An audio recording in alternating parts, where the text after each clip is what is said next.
Hello, everyone. This is Bridget. I am with Breaking Christian Nationalism, and we are here tonight to talk about Project 2025. I am going to give you an update. August or September of last year, we saw what was going to happen or what was going to um, happen based on Project 2025. And today we are going to go and see what that was and see how they've done. I hope you're ready. Thank you so much for being here with me today. And we are going to start the PowerPoint presentation right now.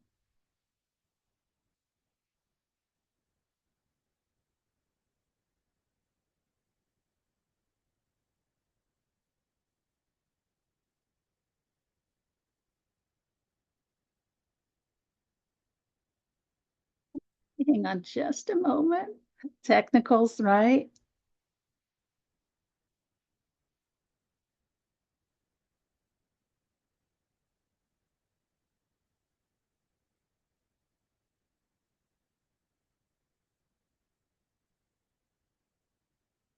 Okay, here we go. Thank you again for being here with me. We are going to talk about Project 2025.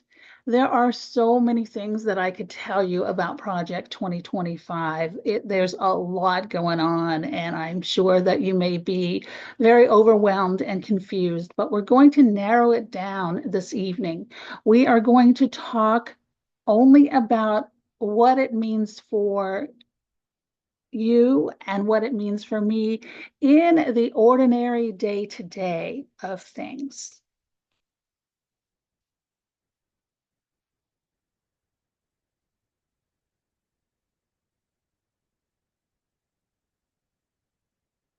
I have a quote to start out with by Noam Chomsky. That's the standard technique of privatization. I think you've heard that a time or two. Defund, make sure things don't work, people get angry, and then you hand it over to private capital. This is going to be a theme throughout Project 2025 and beyond. I'm sure that you've already seen it happening with the prisons, with Social Security, Medicare, Medicaid. We're talking about privatizing that. The idea of the administration and its supporters are defund the departments, make sure things don't work, much like what they're doing with Social Security right now, get people angry. People get angry when they don't get their money, right? And we get all upset and say, hey, you have to do something about this. You have to do something about this. And they say, oh, okay, we're going to privatize it.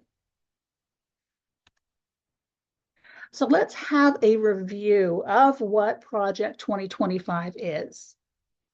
Project 2025, make no mistake about it, it is a manifesto of the Christian nationalist agenda, engineered by an ultra-conservative think tank called the Heritage Foundation. We may not be talking a great deal about Christian nationalism in this presentation, but rest assured that that is their end game. Project 2025 has been in the making since the 1980s, yet it has its root all the way back to the 1950s. What they want to do is they want to reorganize the government by dismantling it, dismantling any longstanding departments such as the DOJ, the DOE, etc., and reconstitute them under the president's power. Now, it could be the Trump presidency, it could be a Biden presidency, it could be any type of presidency. I want to make that very clear. This is not the president's agenda. This is Project 2025, which has been authored by the Heritage Foundation. And for those of you who missed the first presentation, we're going to review what that is.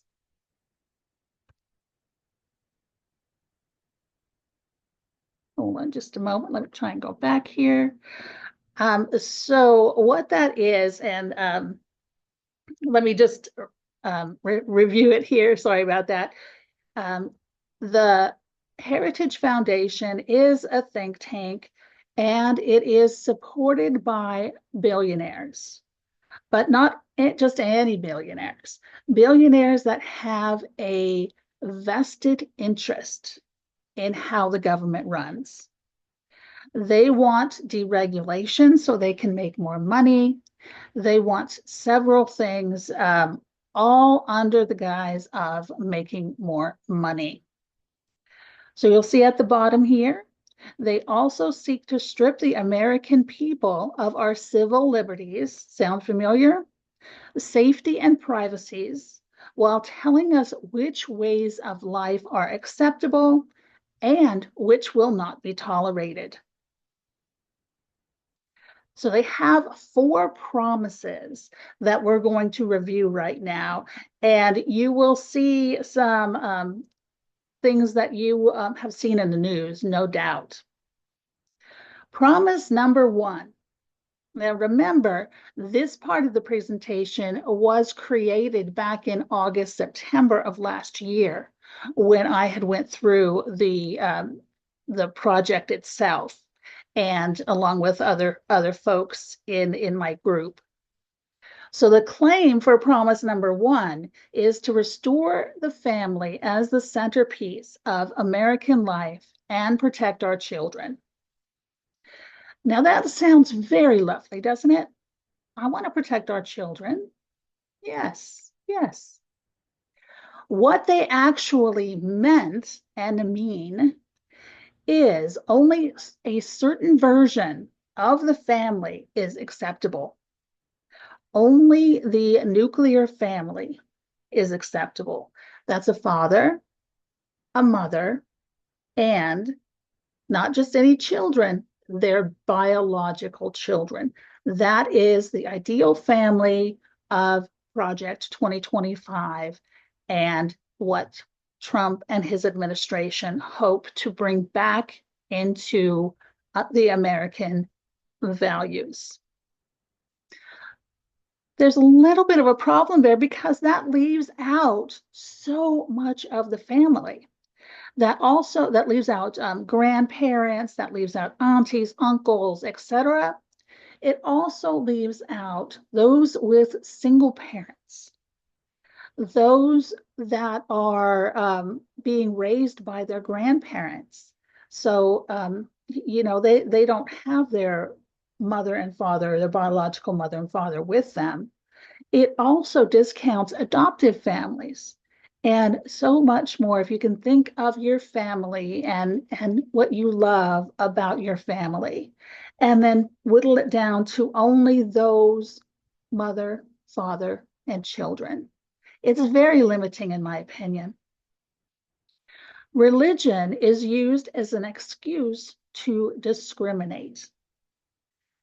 So the American family, the American life has a particular religion, and if you are not of that religion, you are not accepted. The third point, children and transgender people are being sexualized by focusing on their sexuality instead of their gender. And the last point, by denying critical race theory, supporters seek to shift the blame of segregation and racism from themselves, who created the policies in the first place, to the liberals who are fighting to rid us of the same. We're going to go on to promise number 2.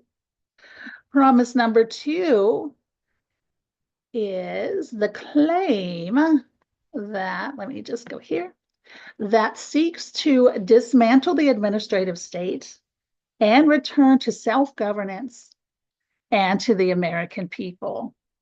Doesn't that sound great? Wouldn't you love to govern yourselves? Well, here's what they actually mean.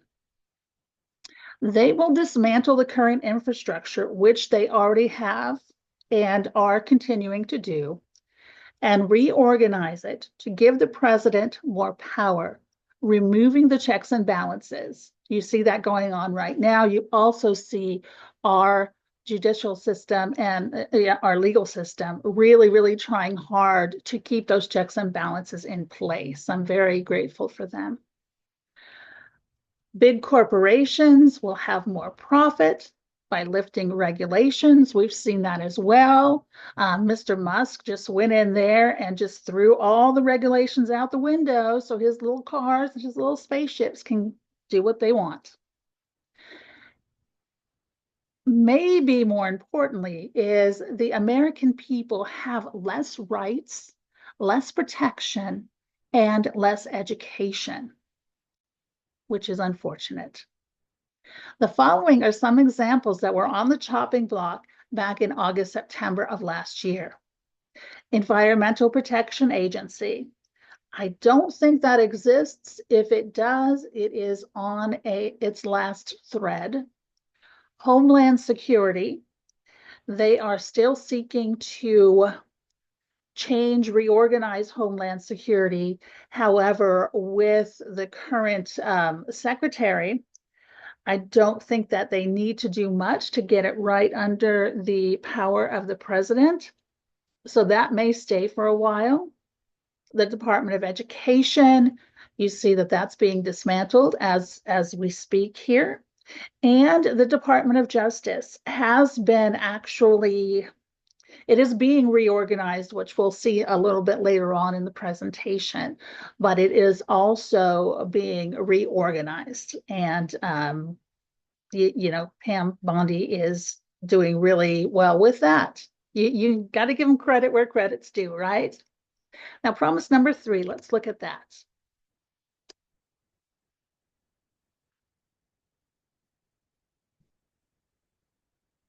Okay. Oh, the one that Texas is just so angry with. Defend our nation's sovereignty, borders, and bounty against global threats. What they actually mean and what you're seeing happen on the global stage is we are coming away from the global stage into isolationism. Advocates for foreign policy oppose involvement in or agreements with other countries, including military alliances, economic treaties. The tariffs are basically trying to reorganize and, have people come to the White House and kiss the ring of the president. This looks like self-reliance, which is a nice thought, but that's unrealistic in this time. In these times, we really need to embrace the global stage. And I'm sorry to say that Trump and Project 2025 folks have really taken us away from that. And I, for one, am not happy about it. And I, for one, will be the first to say this is not normal, not normal. This is also the new McCarthyism. Political repression and persecution of other cultures and religions under the pretense of fighting communism, fighting China, fighting something that is not in our purview. Promise number 4 is to secure our God-given individual right to enjoy the blessings of liberty. What they actually mean is this. The Declaration of Independence reads that liberty is a right, not a blessing. That is so important to me. Liberty is a right. And if you want to say it's a God-given right, okay. But I say that it is a right for the American citizen. It is not a blessing.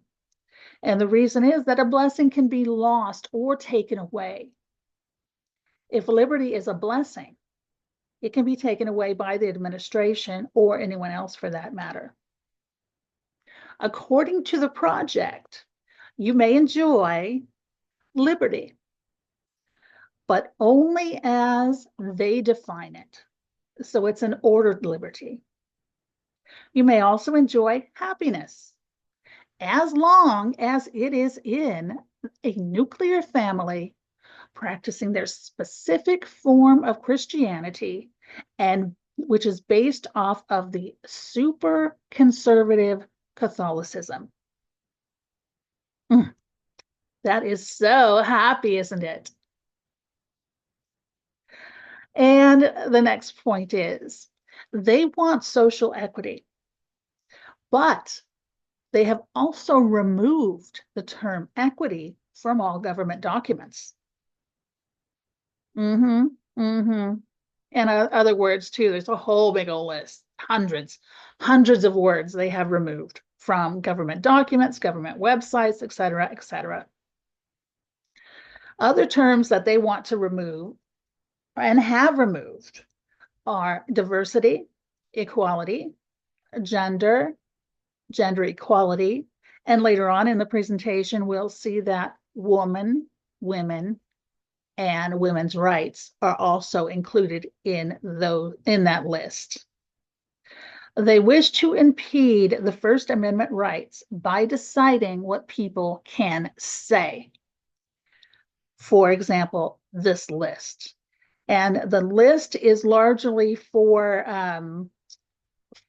grant writing and things like that. If you have any of those words in your grant, it's immediately outed. Just so you know. All right, now we are going to talk about the update. The update. What does this mean for us? That's a lot of way up here thinking, a lot of conceptual, even, just very high-minded thinking that a lot of us don't do every day. It just is not what we do. So what does this mean for us? And how have they done so far? We're going to look at three factors in this presentation. We're going to look at financial, we're going to look at privacy, and we're going to look at a combo of safety and equity. Let's go ahead and do that now. Now, the tables that you're going to see might be overwhelming at first, but relax. We're going to go through them one by one. And if you would like a copy of this presentation, you can email me at Bridget, BRIDGETTE, at breakingchristiannationalism.com, or you can put in the notes of this presentation, copy, and give me your email. And I would be happy to send you this presentation, because I don't know if you're going to be able to take all the notes as quickly as we're going to go. All right, here we go. Financial. Now, this first section here is what we had talked about in our last presentation. The second little section is how they have come along so far. They being Project 2025, the authors, the supporters, the administration, and the administration supporters, and the like. It's crazy. Okay, so the first thing, they had promised to restrict access to energy and other low-income assistance programs. They are well on their way to that, very well on their way to that. The draft budget that they have passed, and they are reconciling now between the two houses, or between the two Democrats and Republicans, seek to eliminate the low-income home energy assistance program. And for those of you who may not be familiar with this, this is the program that helps folks if their energy bill gets really, really high in the summer or really, really high in the winter, where the extremes, at least here in Texas, they really need help. They're on a fixed budget. They can handle it, pretty much throughout the year. But if there's something like we had last summer here in Texas, 1 month of triple digit weather every single day, they need some relief. Also on the chopping block is Meals on Wheels. I know that here where I live, specifically in the town of Mineral Wells, Meals on Wheels is very much needed by the community. Let me know in the comments and the notes, does your community use Meals on Wheels? How much do you use these services? And the next one really, really breaks my heart because this is something that I used while I was growing up. And I know many people that I've talked to have used this program as well. Head Start. Head Start includes preschool. It includes the free breakfast and lunch for people. I mean, especially in rural Texas, and we'll get into the rural development programs in the next point. Um, Rural communities are relatively low income. And what that means is sometimes you only get one meal a day.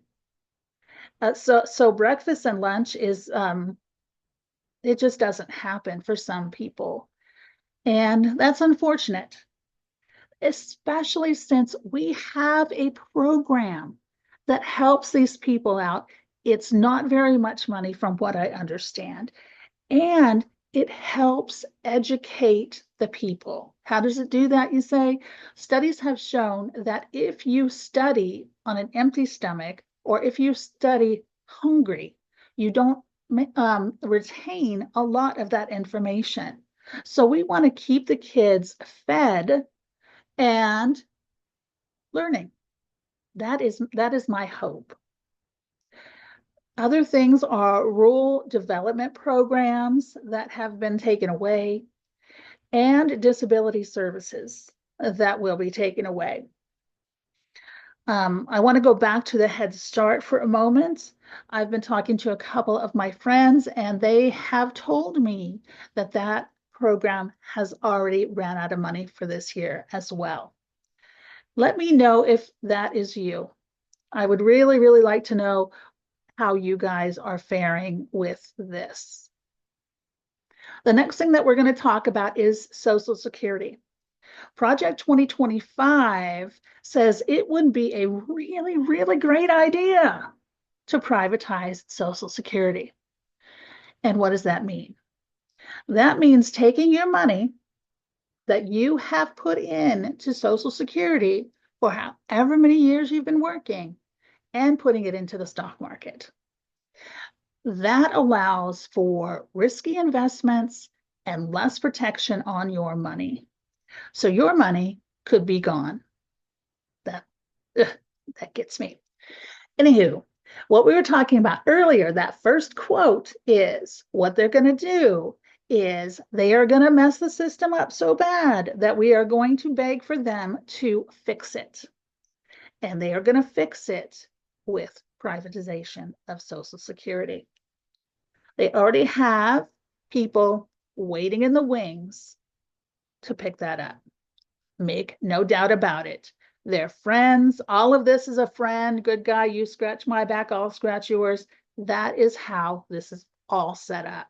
So it's not just like, oh, maybe I can get in, if you are an investment firm. Nope, they've already gone and selected.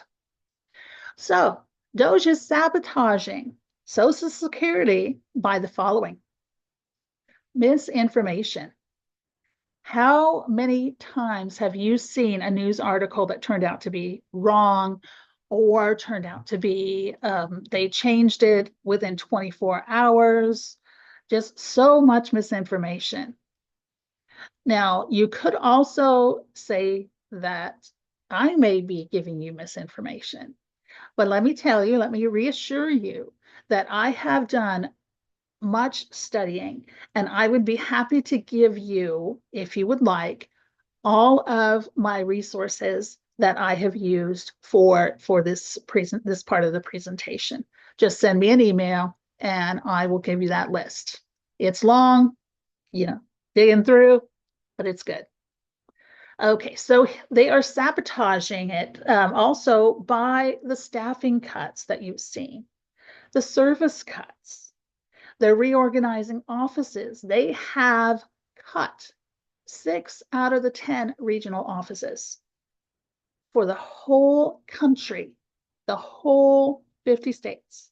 There are only 4 regional offices. They have also, which is not in this presentation, but they've also gotten rid of, I think it was 45 um, local offices. They didn't renew the lease. They have fired key staffers and replaced them with loyalists. You will see that in the news. You will see that in the news stories. Um, they either fire them or they get so angry or, they say this isn't right. I've seen some of that on the TV, on the news stories that they're just like, this isn't right. I can't have any part of it. I'm going to step away. And I admire those folks a lot. I would like to note that before all this, the Social Security Administration had a 99.7% on time and accurate payment. Why are they messing with it? They want to privatize it. They are not making money, they being the administration, but more importantly, the billionaires. Musk, didn't spend all that money not to get something out of it. So they need to make money on everything. They're not making money on Social Security. Therefore, they want to privatize it. They weren't making money on the prison system, so they privatized it. And if you look into that, your mind will go, whoo. There's some crazy stuff going on in that privatization of prisons. But I digress. Next thing we're going to talk about is that Project 2025 said that it would keep medical costs high with no limits. It doesn't like regulation. It doesn't like limits. That limits their insurance friends. That limits their pharmaceutical friends, and they don't like it. So they want to cut off all those limits. How have they done? Trump signed EOs, which are executive orders, that ended caps on the prescription drug prices. You will now probably be paying more for your insulin than you were in December. Medicare can now negotiate directly with pharmaceutical companies, which means that they can price fix or, do what they want. These rules are currently in flux right now, and there are many agencies that are fighting this and really, really trying to help us out. And so look for those. When you find them, support them. They need all of our support. One thing I wanted to note in this section is that the Biden administration is responsible for the Inflation Reduction Act. The Trump administration, I found in my research, is taking credit for things that the Inflation Reduction Act accomplished. I want you to know that is not under him. That is not his accomplishment. That is Biden's accomplishment. There we go. Next thing that I want to talk about in the financial arena is a removal of compensation for overtime pay. When we talked back in August, September about overtime pay, Trump said something like, I don't want to pay anyone overtime. And he doesn't in his world. So here is what's going on with that. I think that he came up against a really hard wall and rethought some of the things that he had said. So the National Labor Relations Board, NLRB, Gwen Wilcox was fired by Trump. And when she was fired, that left a space that caused the quorum not to be met, which means that they cannot do any work. So although he didn't shut the labor board down, he basically cut its legs off, arms off. I don't know. You know, basically cut it so it doesn't work. It can't work. There is a court case against that firing that is working its way through the courts. I think right now it is on its way to the Supreme Court. So look out for that. The labor board, we really need them. We really need them. Overtime pay, you know, that's part of people's livelihood, and you know, you don't want to mess with that. And lastly, in the financial section, we're going to talk about the safety nets for farmers. If you have not seen a TikTok, a YouTube, a Facebook post about this, it is really, really difficult for our farmers, especially our small family farmers. The Doge activity and Trump executive orders and tariffs are doing the following. Since the freezing of the USAID funding, the contracts that the small farmers had to give the food for people in other countries so that they wouldn't starve and die, which is not there anymore. So therefore they have, I'm not going to say anyway. A lot of folks are no longer with us because of this. Ugh. Okay, I'm really passionate about that. I think it's just a very unfortunate, not only for our small farmers who are getting close to, if not have lost their farms because the government reneged on these contracts, as well as all of the people that these things helped. The next point is that grants are getting clawed back. So maybe this one farm has $450,000 grant to plant this crop in good faith. They've planted that crop, and now the government, Doge, decides, oh, we don't need that. We don't need that crop. So we're going to just claw that money back. What does that do to the farmer? It breaks them, bankrupts them. The next is NOAA's layoffs will hurt forecasting for the future. And a lot of other things. NOAA, just on a side note here, in Texas here, we just had last week a 9 tornadoes in this area in one night. And NOAA was very, very helpful in letting us know when we should seek cover, when it was okay, where they were hitting. Just NOAA is just so important to people. Here in this area, hurricanes, earthquakes in the West Coast, hurricanes in the East Coast, we really, really need that agency to stay. I hope that it will. Next, we've seen a lot of cutting in the USDA, and those cuts are hitting small farmers and also rural food pantries. Again, I live in a rural community, and this is really hurting our people, really hurting our people.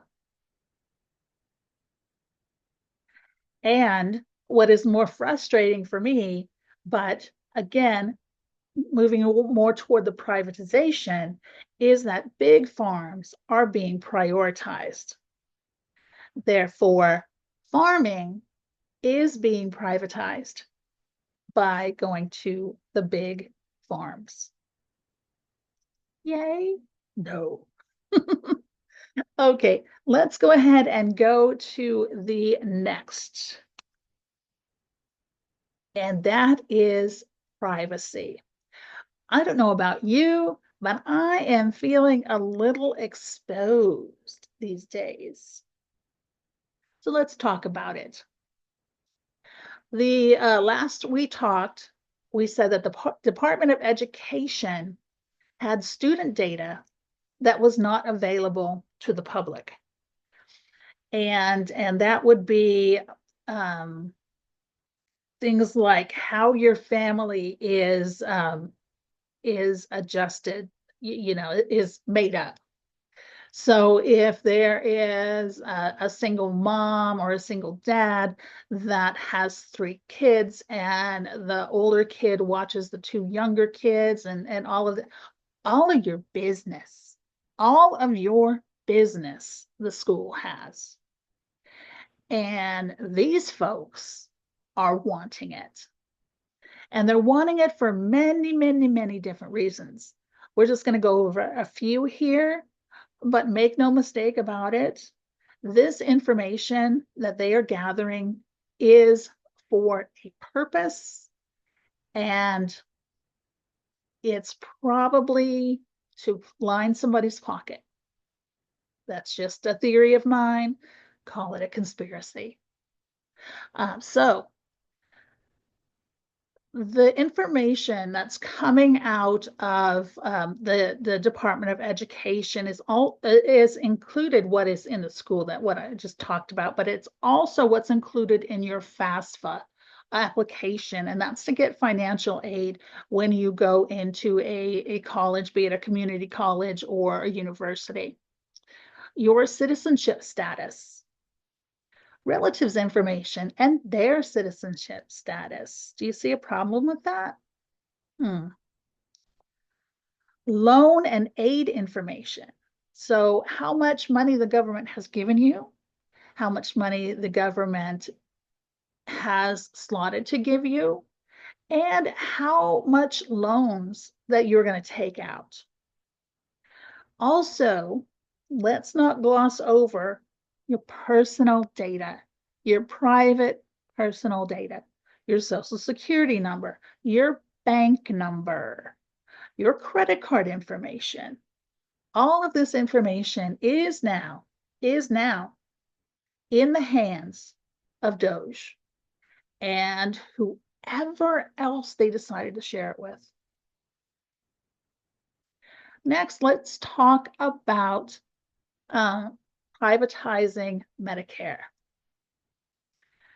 Medicare is very secure with the government.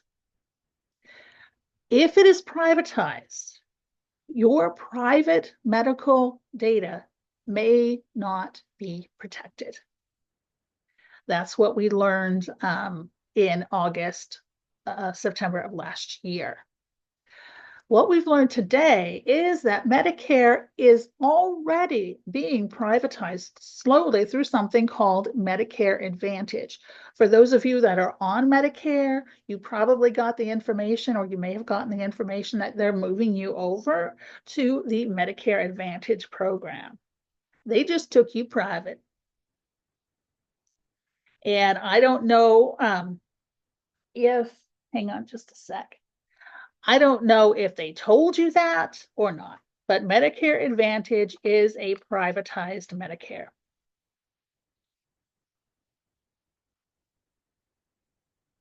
Medical data is still subject to HIPAA.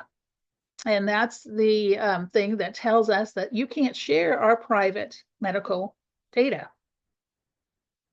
However, Doge have been granted access to the Center for Medicare and Medicaid Services, also known as CMS.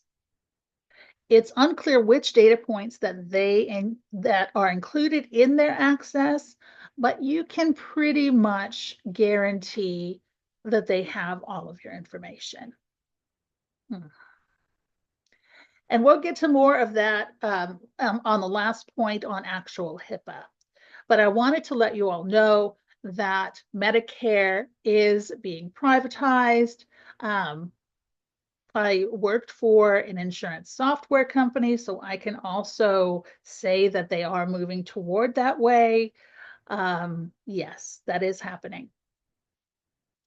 Next thing I want to talk about is the relaxation of security clearance requirements and vetting of public servants. Let's just take a moment and say, where would that be in the headlines of the news? Yeah. 19-year-olds with records are in our private data. And,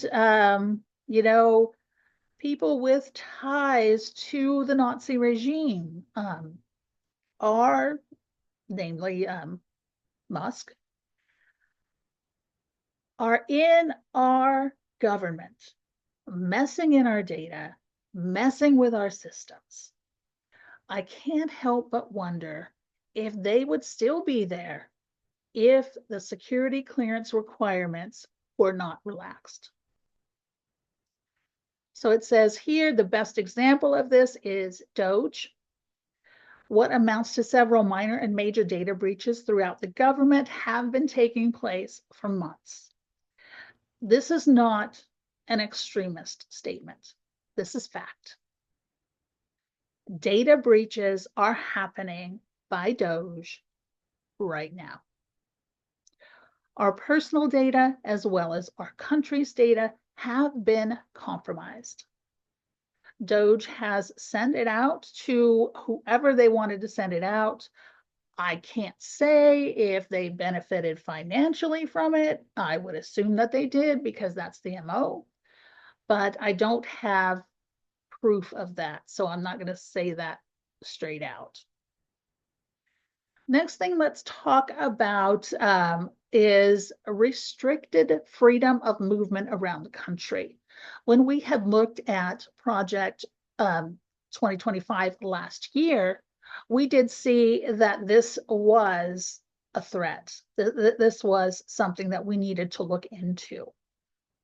And it turns out that right now, restrictions are tightening both nationally and internationally. Next month, we all have to have a real ID in order to move about the country. Yeah. If you don't have your real ID, you better get it quick. The next thing that we're going to talk about is to reduce your movement is in the passport system. The X gender marker is no longer available.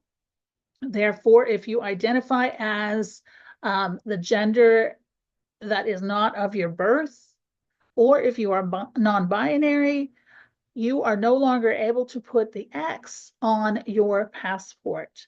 This includes both the new and renewal. This is in litigation right now.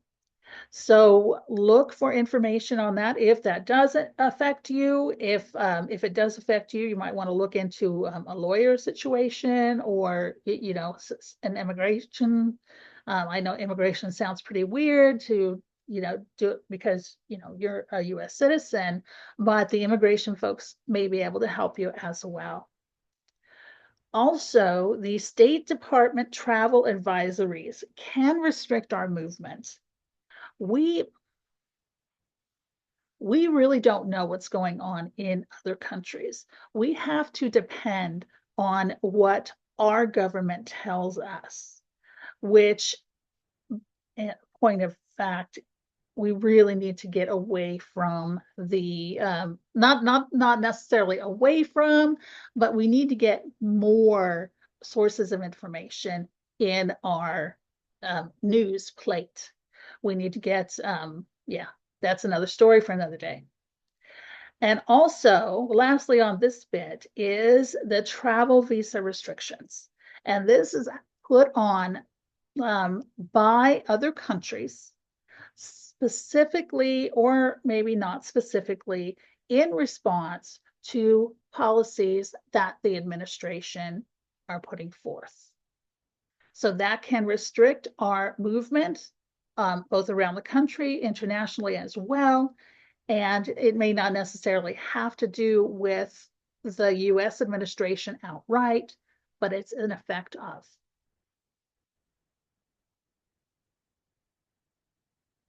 Hope you guys are enjoying this. I know that I enjoyed putting it together for you. And yeah, if you have any questions, send me an email, put me a note in anywhere, call me, text me. The last bit that we're going to talk about on the privacy portion is withdrawal of HIPAA protections. When we looked at Project 2025, we saw a lot of attacks, a lot of chipping away at the HIPAA protections. So we believe that HIPAA is going to go by the wayside. Now, although it is still in place, as we learned in our Medicare portion, we see that it's not being followed. Again, DOJ has been granted access to the CMS system, and we cannot be certain that the DOJ team will not access the following information. So HIPAA protects our medical information, protects our diagnoses, protects what medicine we're taking, protects what surgeries we've had. And it also protects our mental information. There's a lot of stuff right now going on in the mental sphere with RFK Jr. And we'll talk about that in just a little bit, where he is actually taking this information here that is supposed to be HIPAA, compliant, but it is not. It is not. They have your information. If you would like to know what information they have, just on a side note, you can submit a FOIA, a Freedom of Information Act, to DOJ to find out what information they have about you. So that is definitely an option if you are concerned. Look that up, get that going, see what they have on you.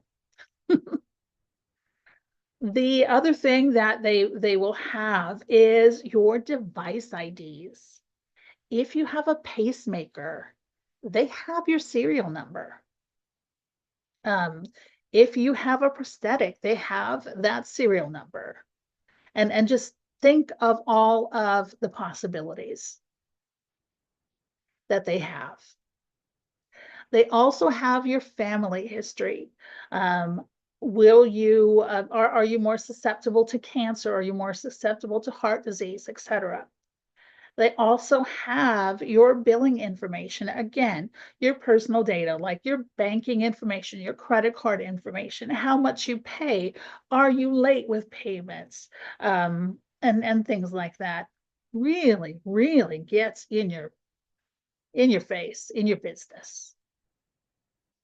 So that is the privacy of Project 2025.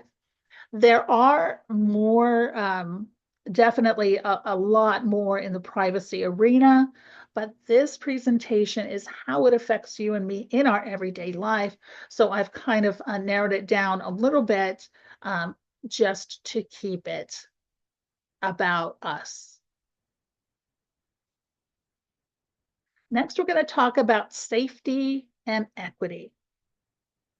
Safety and equity. And the first one is a hot mess.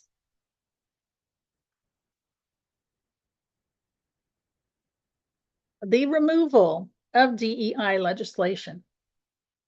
I cannot tell you how many comments, how many people came up to me and told me they're never going to get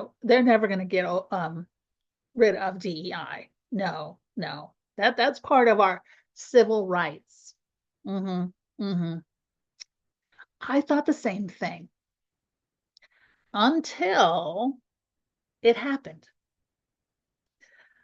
So these programs have been removed from the government and state institutions with more to come. They are scraping. They're not happy with what they're doing. There's too much inclusion, there's too much equity, and diversity is just not good. They don't want any diversity at all. Plain white Christian nationalists. That's where that's where the Christian nationalism starts to come in. The family, it started to come in there, and now it's coming in with the DEI legislation and the Women's Acts and things like that. So, but that is another presentation.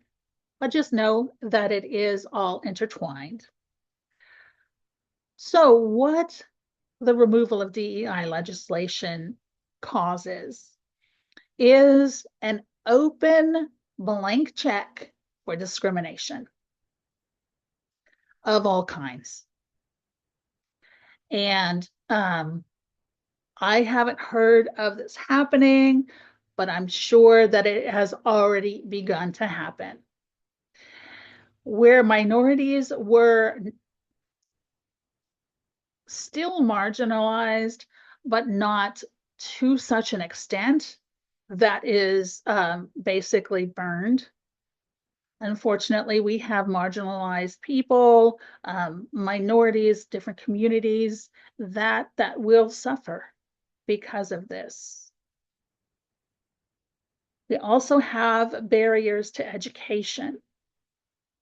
Barriers to education because of the discrimination, because of marginalization, etc. There are also decreased services for the disabled.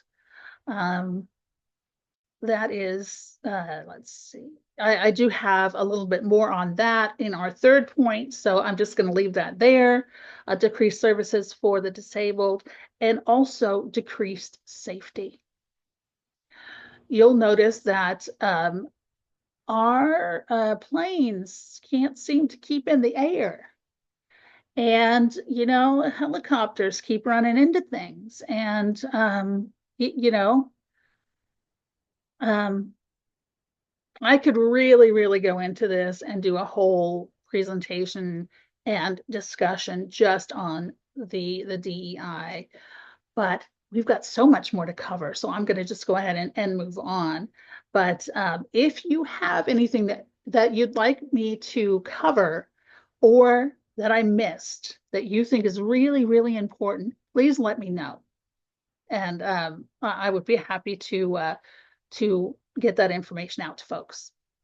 The next thing that I want to talk about is relaxed provisions for the Violence Against Women Act. And this is near and dear to my heart. I am a domestic violence victims advocate. I have been for several years. I myself am a victim of domestic violence in the emotional arena, which is equal to the physical. Again, I could go on about that, but this protects victims of domestic abuse, stalking, sexual violence, so many things. It's not just domestic abuse. And I saw something in the news, and I don't know if you guys saw that, about some state is questioning the discussion surrounding consent. And we're getting back to that where the victim blaming and all of that. It just it's not a good place to be in. Not a good place to be in. But let's see what that does. Let's see what that does to our community, to our neighbors. The frozen grants and funds apply to both the government agencies, but also nonprofits that help the victims of these acts to recover, to get therapy, to get to safety. It also limits the access to services because if a shelter closes down, there's no access. And here in the rural areas, there are few and far between women's shelters to go to. Also, the LGBTQ community is losing services because of this, but also because of the DEI legislation. And fun fact, as I said before, women is on the Trump's banned word list. Banned word list. Yes, women. So, for example, if I was a women's shelter and I was writing a grant to get funding for a women's shelter from the government, it would immediately be kicked out because there's a banned word in it. That's how it is right now. Hopefully, again, our legal system will jump in and fix this. We have tons of advocates for this to reinstate things that were already there, etc. But that is definitely a safety issue. Yes. The next thing we'll talk about is reduced types of disabilities allowed for public services. And that was what we looked at when we first reviewed the Project 2025. And what that means, and that is still going on today, is that they are, and when I say they, I mean the administration for these things here. What they're looking at is what constitutes a disability. If if you have a prosthetic leg, for example, does that constitute a disability? So things in my mind, they are looking for things that are currently a disability, but they can say are not a disability, so they can remove that that benefit from you. And that is annoying and infuriating. I got to be real with you. And also, it's not normal. These things are not normal. Not taking care of people that need our help, that need to be equal to us, is not normal. The Trump policies in this case, we can see them in the following. You'll notice that when Trump gets up to make a speech or he signs another executive order, you'll notice that there are no sign language interpreters anywhere. And that's by design. They have taken all of that away. No longer available, no longer available. This creates a barrier to healthcare and to work and to education. If we don't have things like interpreters, if we don't have things anymore like just being able to accommodate a physical disability, say for example, a person has a bad back and they can work, they can do desk work, but they need a special chair. That's no longer going to be available. Things like that. Now, there are some things that are in place. However, I don't know the state of them right now. Next is the administration sees the disabled as, and I quote, a danger to the American way of life. This freaking breaks my heart and makes me mad at the same time. I am just, I can't even. I can't even. So I'm going to go ahead and move on. Sorry. The DHHS, so the Department of Health and Human Services, will now handle students with special needs. Now, for those of you who have children with special needs, and those of you that are teachers that have students of special needs, know that this is not going to work. However, thank you to the lawyers, and they are right there with us, really, really fighting for this. If it's not going to be the Department of Education because they've gutted that, it needs to be someone who is qualified to deal with the special needs that these folks have. Those of you who are in this space, please, I encourage you to speak up, stand up, speak out, really, really make yourself heard. Next thing we're going to talk about is more relaxed security clearance requirements and vetting. So it did affect our privacy, but it also affects our safety. And we'll use Doge as an example again. As this team has been let loose on our personal data, as well as the country data, as well as the country's data, we have been compromised, folks. We don't know what countries have or entities have our data.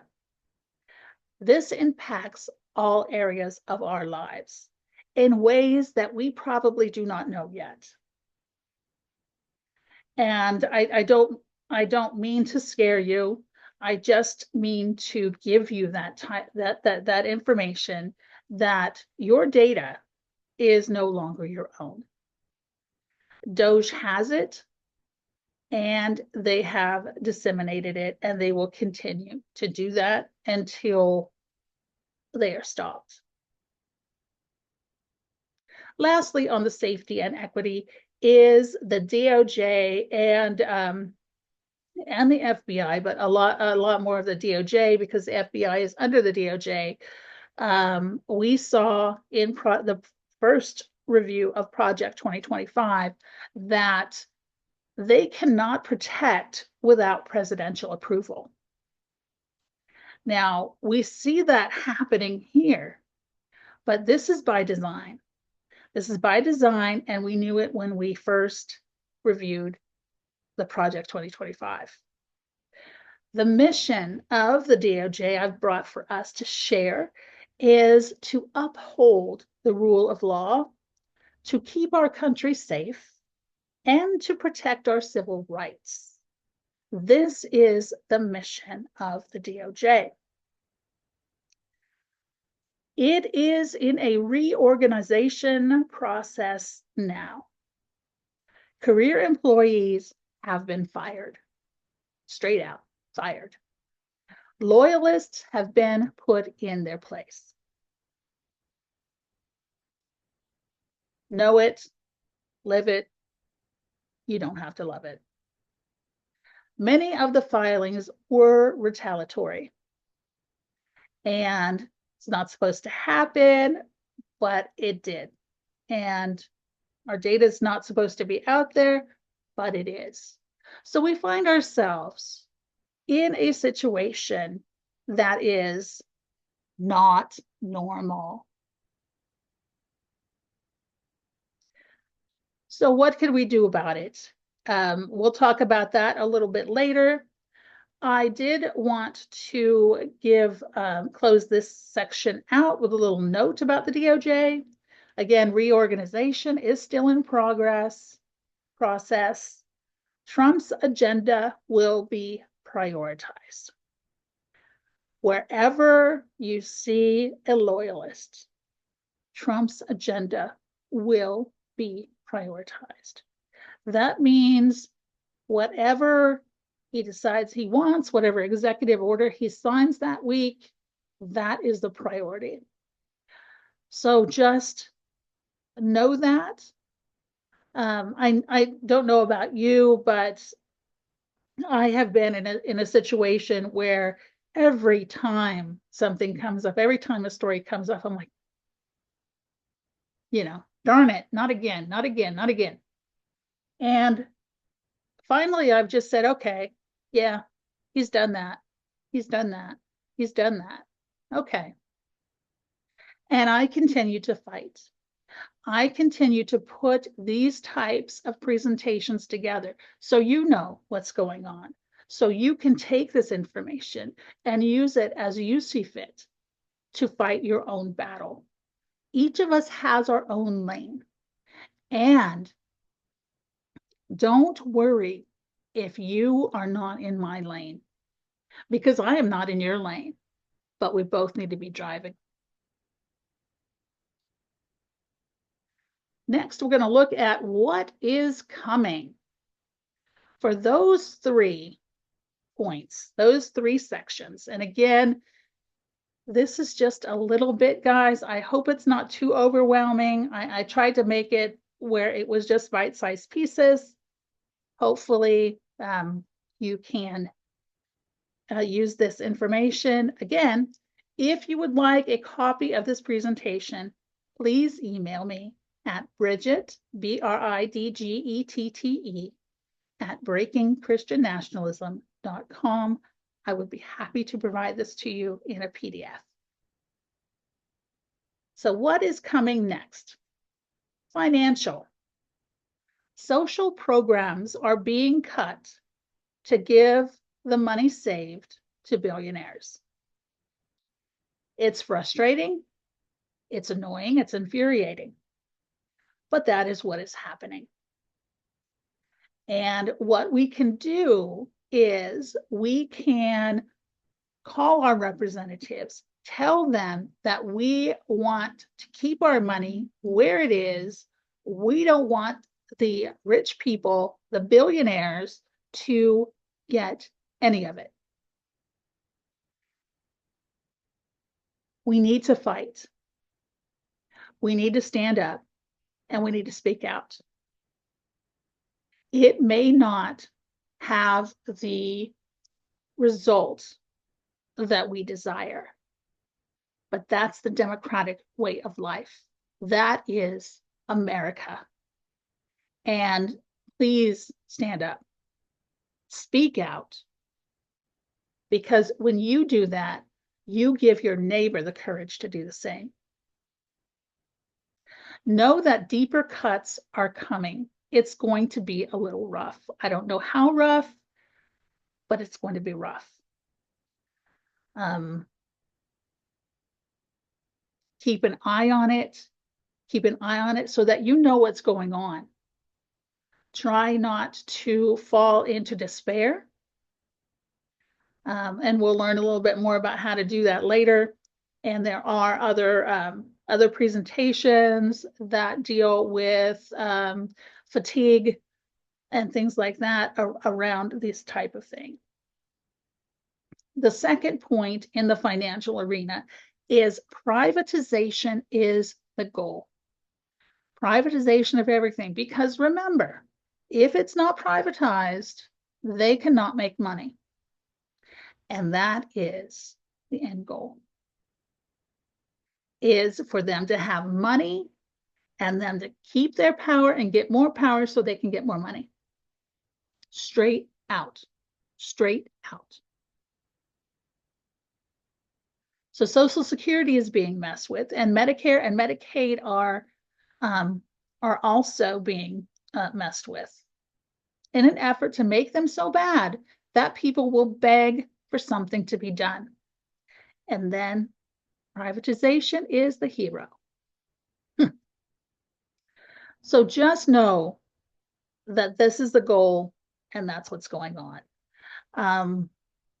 There's so many things. And if you guys know more privatization, I think that also this is going on in the home health arena, the assisted living, so many things. Let me know. Let me know what you're seeing where you are.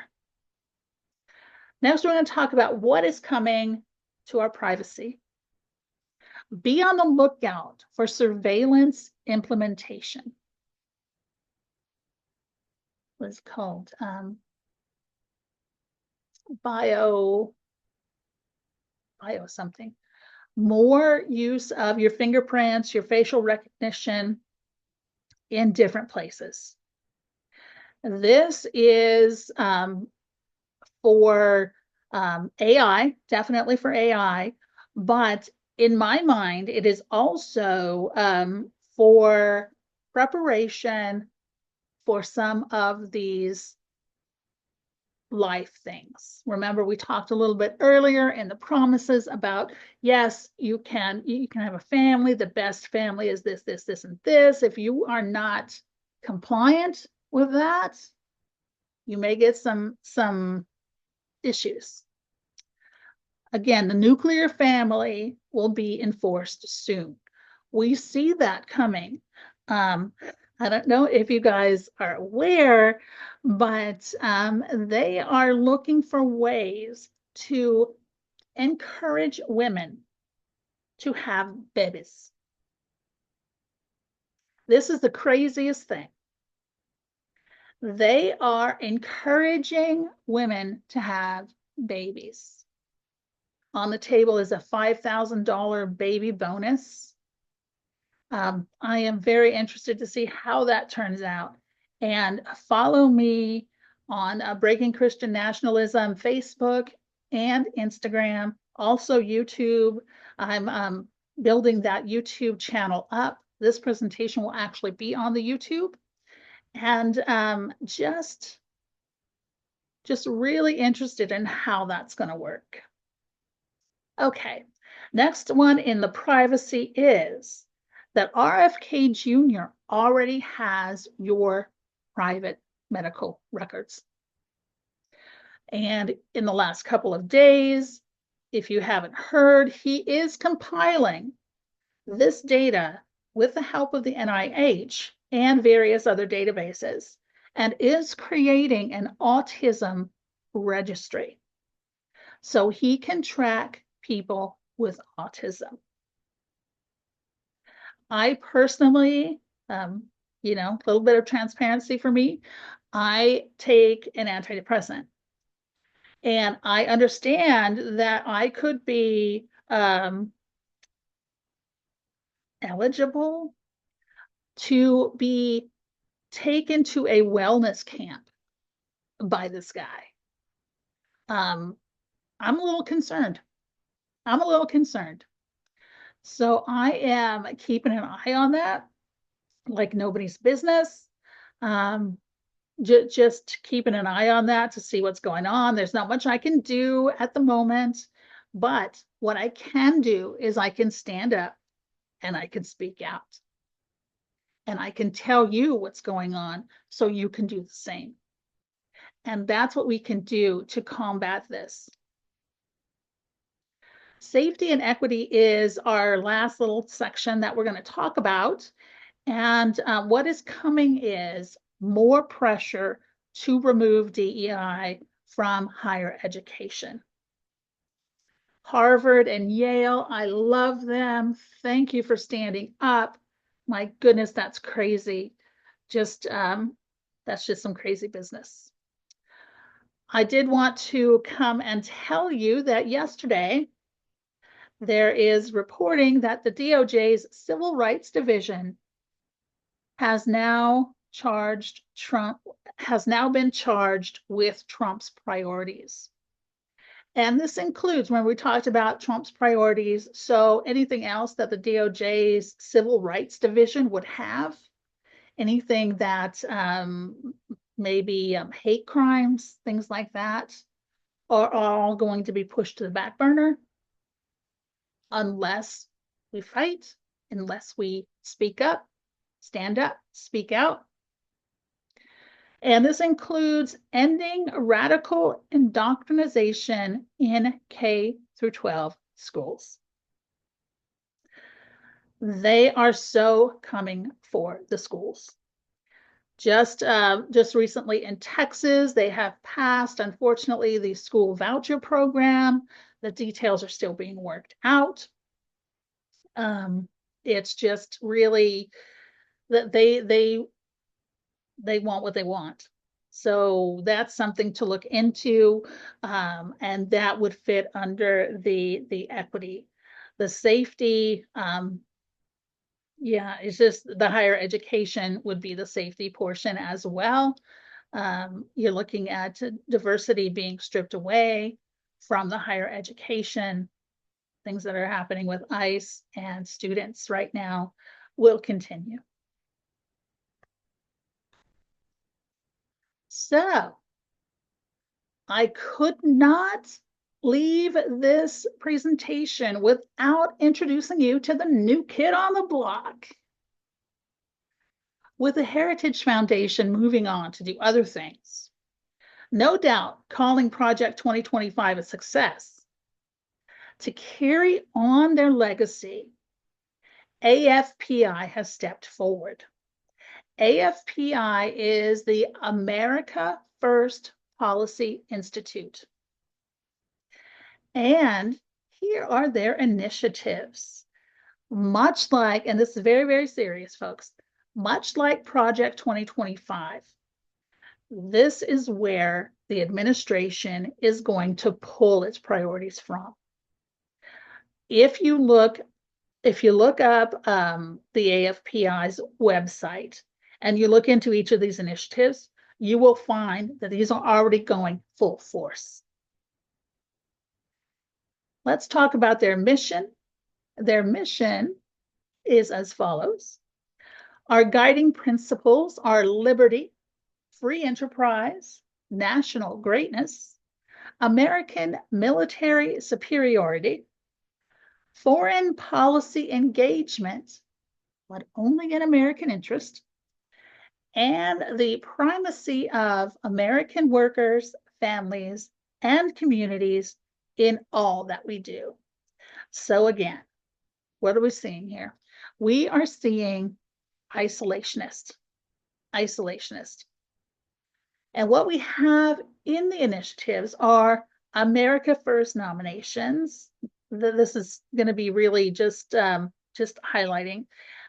So they're going to fund all of their candidates. They have this whole program for them. America First Parents. They're going to give parents what they need to homeschool, guilt parents that aren't able to homeschool, etc. Election integrity, I'm sure you've heard that. The SAVE Act, really it's not election integrity, it's voter suppression. There you go. Hispanic Leadership Coalition, I'm not really sure about that one, but you can have a look at that on their website. Office for Fiscal and Regulatory Analysis. Translation, let's get rid of the regulations so our friends can make more money.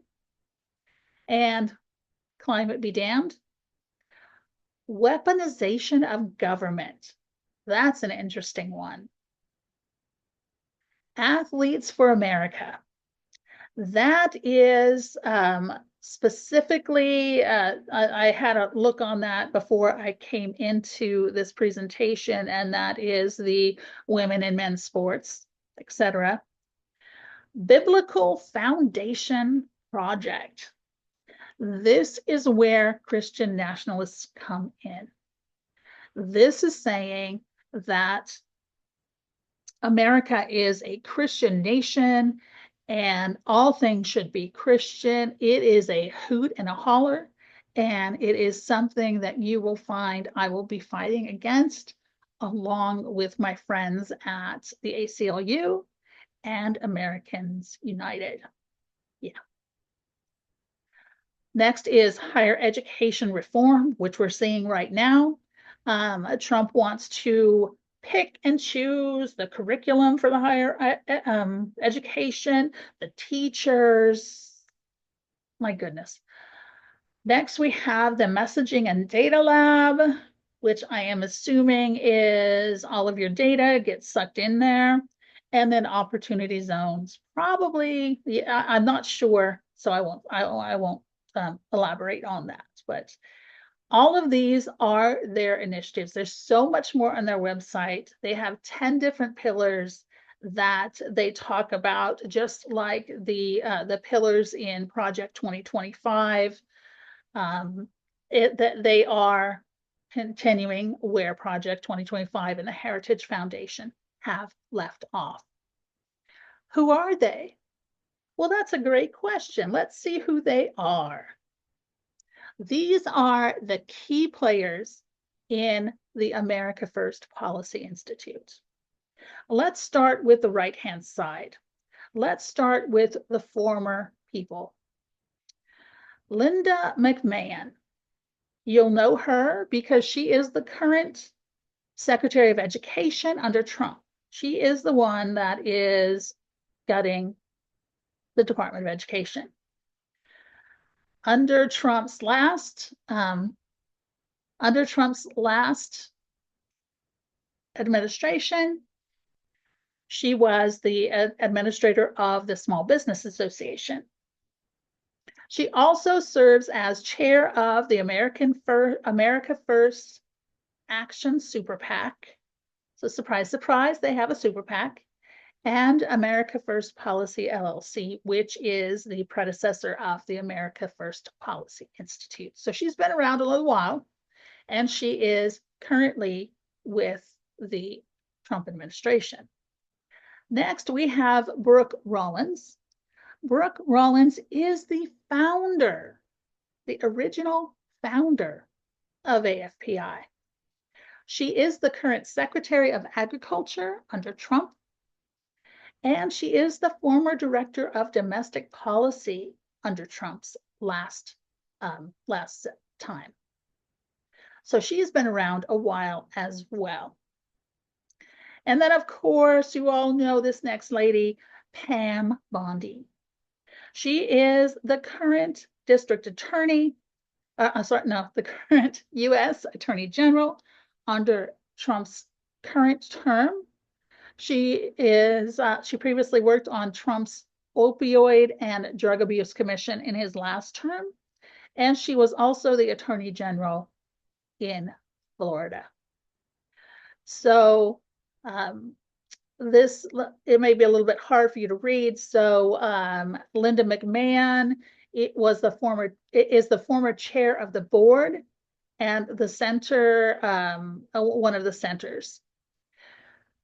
Brooke Rollins was the former president and CEO, and Pam Bondi is the former chair, the Center for Litigation, and a co-chair for one of the other centers.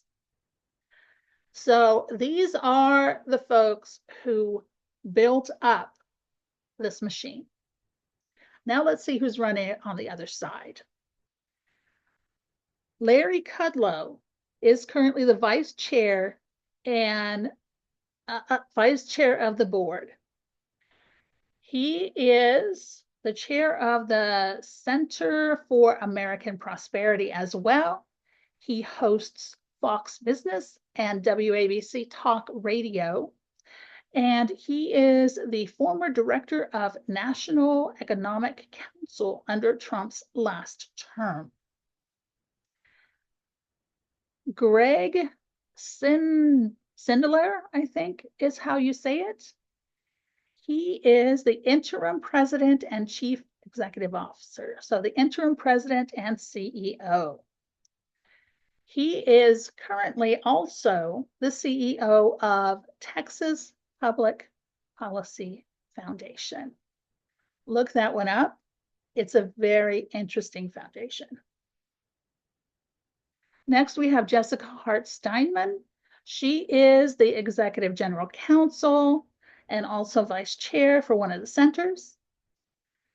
She is the vice chair of Center for Litigation. She is the former senior official at the DOJ under Trump's previous term. She's also previously the COO for the that's Harris County, Texas, Republican Party, and she worked as an attorney at Bracewell and Giuliani.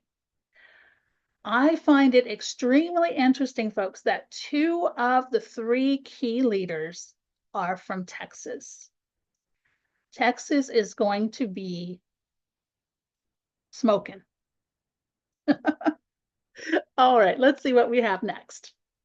What can you do?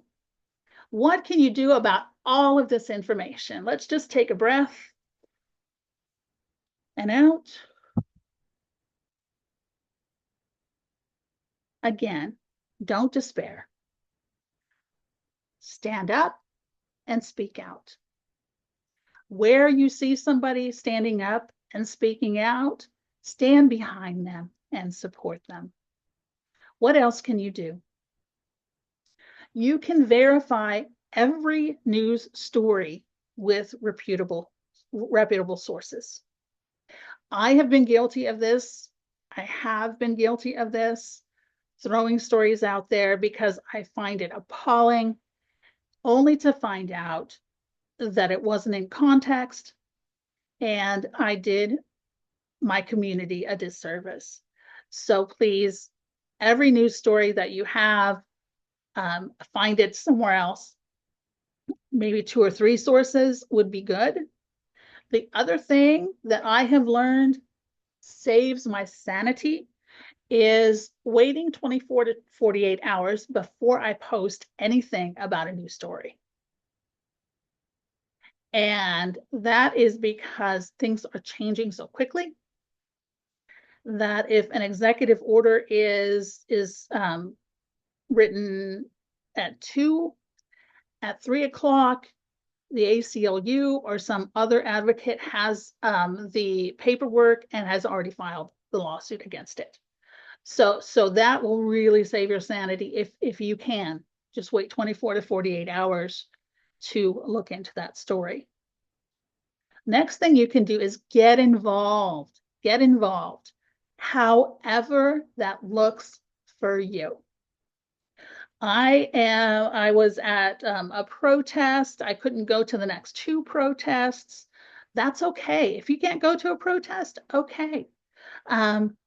Support, get information out there. Contact your senators, contact your representatives. We'll talk about that a little bit later, but 5051 and Indivisible are really, really great advocacy organizations where you can pick up and really make a difference. They are where you are. I'm involved in 5051 just recently, and they are amazing. Indivisible, we just got a Fort Worth area. So I'm with the Fort Worth areas there. Again, I live in Mineral Wells, which is about an hour outside of Fort Worth, but that's the biggest, closest town. All right. The next thing you can do is use your platform to stand up and speak out. Whatever you do, if you do YouTube, if you do Facebook, if you do TikTok, make your voice heard. Now, I'm not saying that you need to make your voice heard 24/7, but on the things that are important to you, make your voice known. The other thing that you can do, and I highly, highly recommend it, is learn your rights for every situation.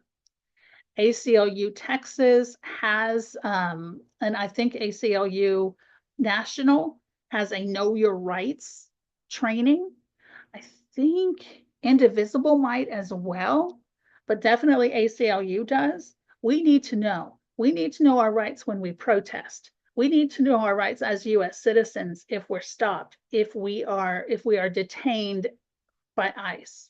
We need to know who we can let in our house. Do we have to do this? Do we have to do that? We need to know. If you know, you won't be scared, or you won't be as scared. Know your rights.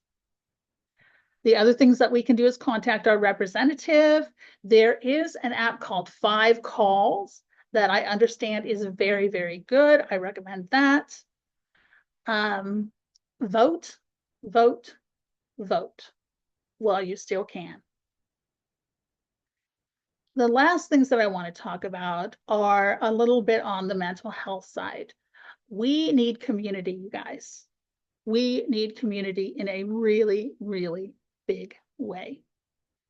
Those of us that are in highly red areas, for example, and red meaning Republican for those of you who don't speak that much politics. Find your blue people. Find your blue people. Um, my county is 80-20, 80 Republican, 20 Democrats. And sometimes it's hard to find that like-minded person that you can really discuss things with. Please do. Please find them. If they're in another state, if they're in another country, find your community to talk to. Check on your friends and family.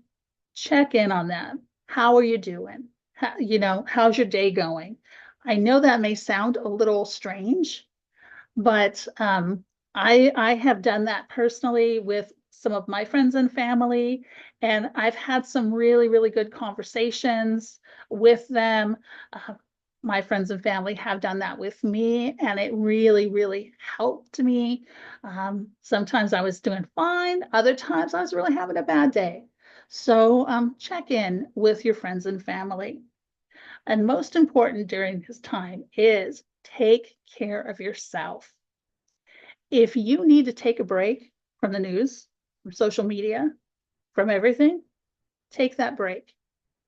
The highlight reel will be there when you get back.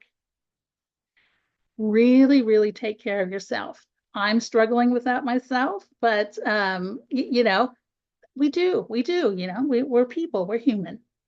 So take care of yourself. If you need to find YouTubes on how to practice self-care, how to meditate, get out of the house.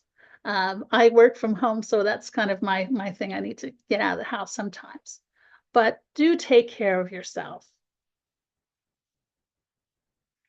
And thank you again for being here. I really appreciate it.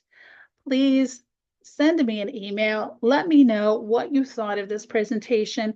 Do you have any questions? Did I miss anything? Please let me know. Thank you so much for being here. Again, I really appreciate it, and I will talk to you soon. Thank you. Bye-bye.